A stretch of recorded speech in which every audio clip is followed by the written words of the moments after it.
Nainas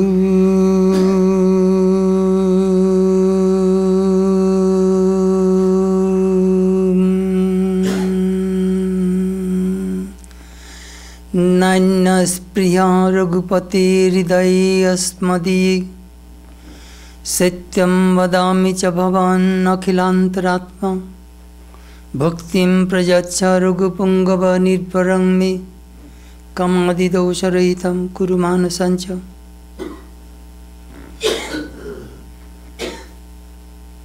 O Lord, O Thou, the inmost self of all, I tell the truth. I do not cherish any worldly desire in my heart. Do Thou grant me intense devotion unto Thee. Do Thou also free my mind from passions and other impurities. Om Shanti, Shanti, Shanti. Peace, peace, peace be unto all.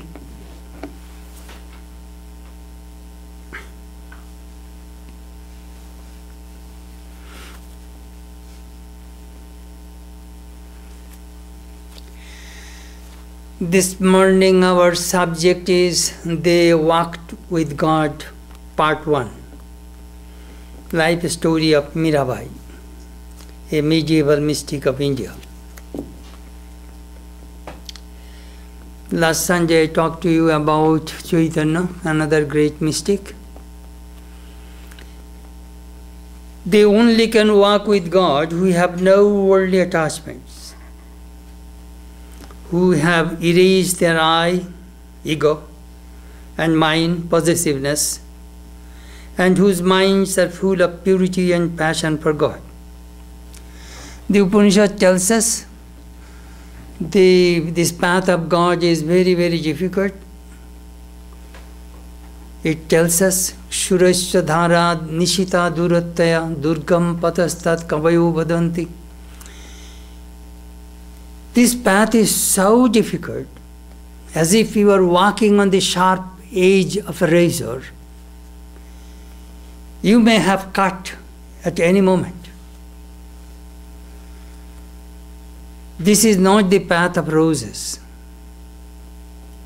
The illumined souls, those who have crossed this path, they gave their testimony. And they left this record. This path is very, very slippery. If you have ego, you will fall. Moreover, it tells us, you people, the rishis, the Upanishad tells us, you are sleeping. Uttishthato. Get up from this sleep. What kind of sleep? Mohanidra. We all are sleeping in the delusion of Maya. And get up, arise, awake, and stop not till the goal is reached. Arise, we get up from your sleep, but if you sit on your bed, you are not moving anywhere. So, these sages tell us, move on, go forward, go onward. Otherwise, you will never be able to reach the goal. And if you want to reach the goal, you go to a good teacher who will tell you how to reach that goal. It is extremely important to have a good teacher in life. Jesus also said to a rich man who came and asked him about the path. He said, sell whatever you have and then follow me. He could not do it. I remember the story of a desert father. He went to the monastery and told the abbot, the book which taught me sell whatever you have and then follow me, I sold that book. I have sold that book and came to you to know God. Sri Ramakrishna also said to his main disciple Vivekananda, Bapu, kamini kanchan na chhadle hobe na. My son, let me tell you, be frank with you. If you cannot get rid of this lust and goal, you will never be able to walk in this path of God. If you have attachment, back pulling, you cannot move forward.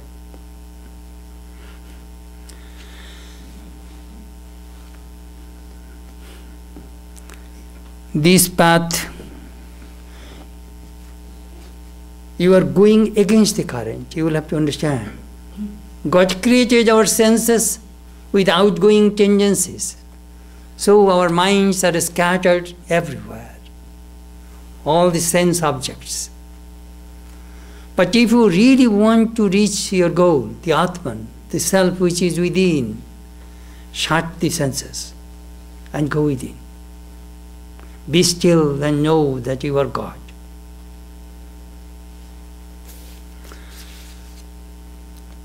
It is a journey from alone to alone. We need passion. We need tears and prayers. We need vigil. We need self-surrender, love and longing for God. This is the most important thing in a spiritual life, longing. Sri Ramakrishna gave an illustration.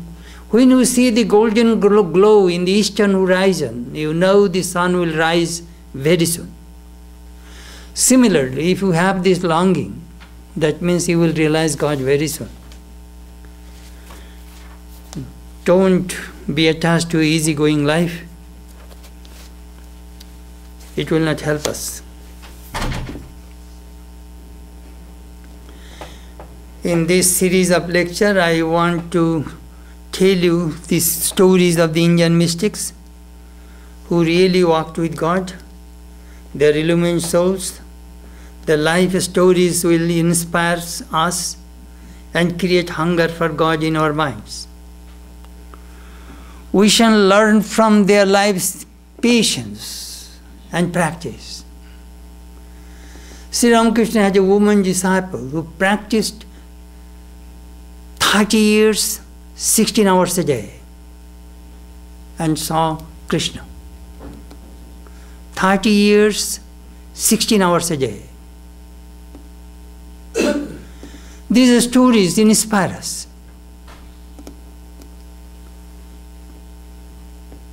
We need hope for union, that one day I shall see God. Always keep some hope in your heart. Asha bandhu. And fear of separation from God. May never be separated from God. These things are extremely important in the path of mysticism. Next, voluntary austerity and poverty. You might have riches. You might have riches. Don't take the ownership. You know one day you will have to go. Just be the caretaker of the Lord's wealth.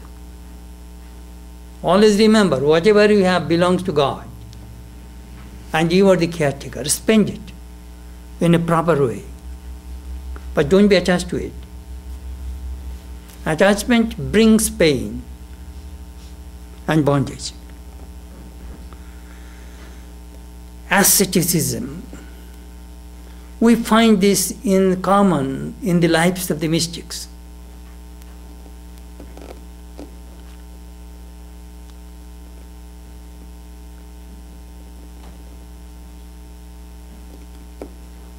Dependence and love. Total self-surrender to God. The mystics are not talkers of religion, rather they demonstrate religion in their lives. As Swami Vivekananda defined religion, religion is realization. Doctrine, dogmas, rituals, those are all secondary details. Tertullian, the Roman lawyer theologian of the 2nd century, made this challenging statement.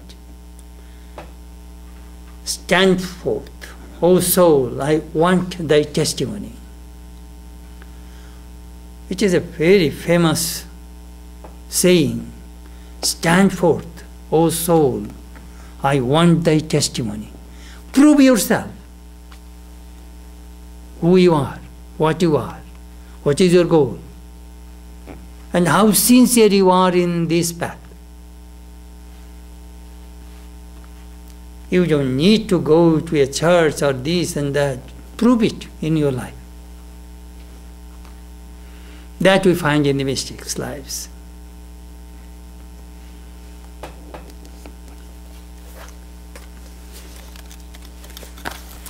History shows that aside from the accepted witness of divine reality, many of the world's greatest thinkers have been mystical-minded, including scientists, philosophers, statesmen, and poets. Of poets, we need only mention Dante, Goethe, Spencer, Wordsworth, Browning, Tennyson, and Blake. But perhaps it is expected that it is natural for poets to have their heads in the clouds and to hear intimations of immortality. However, there is the mighty Plato among philosophers, who taught that ultimate truth was fully knowable but unknown. And there is the famous profession of faith by the God-intoxicated philosopher Spinoza, who said, "We feel and know that we are eternal." Concepts of 20th century materialism going smash. Sir James Jeans, the noted physicist and astronomer, voiced a scientific mysticism when he said, "We are coming very near to those philosophical systems which regard the universe as a thought in the mind of the Creator, thereby reducing all discussions of material creation to futility."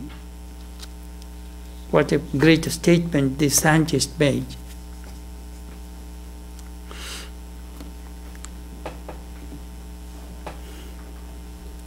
As I told you, last Sunday I talked to you about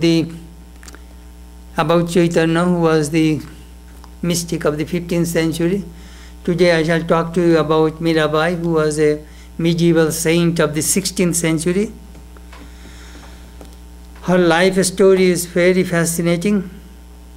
She was a queen, but renounced everything for her beloved Krishna, whom she used to call Giridhari. Giri means mountain, Dhari means upholder. As you remember, when there was a deluge in Vrindavan, Krishna asked his people to go on the top of the mountain and lifted the mountain up so that the flood cannot take away his people. So he is called Giridhari. It is extremely difficult to find a parallel to this wonderful personality, Mira, a saint, a philosopher, a poet, a singer, a dancer, a mystic.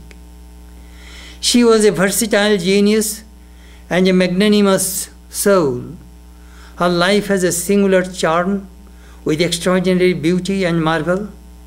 She was a princess, but she abandoned the pleasure and luxuries and chose the life of austerity. Though she was a delicate young woman, she entered the perilous journey on the spiritual path amid various difficulties. She underwent various ordeals with undaunted courage and intrepidity. She had a gigantic willpower. Her song infused faith, courage, devotion, and love of God in the minds of millions. They inspire aspirants to take the path of devotion, and they produce in them a marvelous thrill and a melting of the heart. Great singer. When Mira was born, she had a premonition that in her previous life she was a gopi, a shepherd girl of Vrindavan and a lover of Krishna. She was born in 1503. in a village named Kurki in Rajasthan. His father, Ratan Singh, was a local ruler,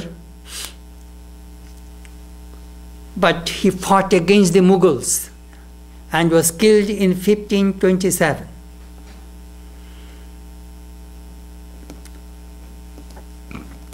The Rajputs are very heroic race. When she was 3 years old, a mendicant came to visit her home. And this mendicant has an image of baby Krishna, Giridhari Gopala. Seeing that image of Krishna, this little girl of 3 wanted to have it. But the mendicant said, "No, I cannot give it to you. It is my chosen deity. It must be always with me. Wherever I go, I carry this image of Krishna." But that girl said that if you do not give me, I shall not eat any food. She demanded that image. At night, Krishna gave a vision to that monk and said, I like to stay with this girl. You please give my image to her. And then you go somewhere else. So she got the image. And she began to worship him. When she was 4 years old, she saw a marriage procession. So she asked her mother, "Mother, who will be my husband?" Her mother pointed out that image of Krishna, Giridhari Gopala, is your husband. That Krishna is your husband. Next day she told her mother, "Mother, Mai supan me baran kiyo jagadisha." God came at night and married me. 4 years old girl. God came in my dream and he married me. I am married now. What a beautiful story.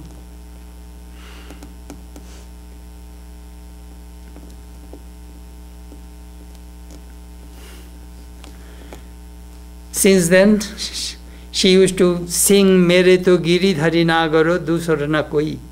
I have none else for my husband but Giridhari Gopala, on whose head shines the crown of peacock feathers. He is my husband. Mira's mother died when she was 8 years old, and she was brought up by her grandfather, Dudaji.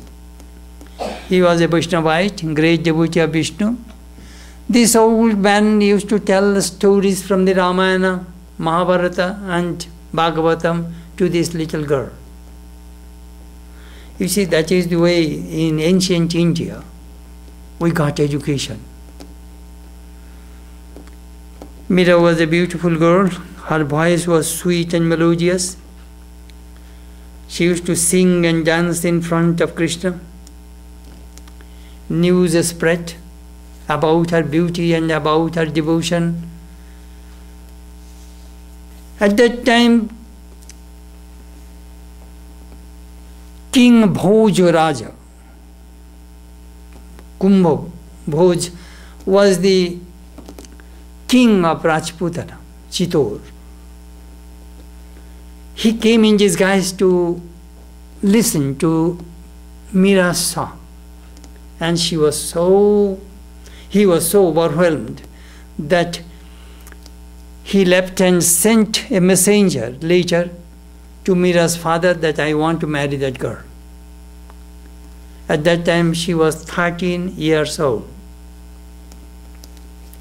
Mira protested, "Why should I marry a person who is born and who dies? My husband is immortal, Krishna."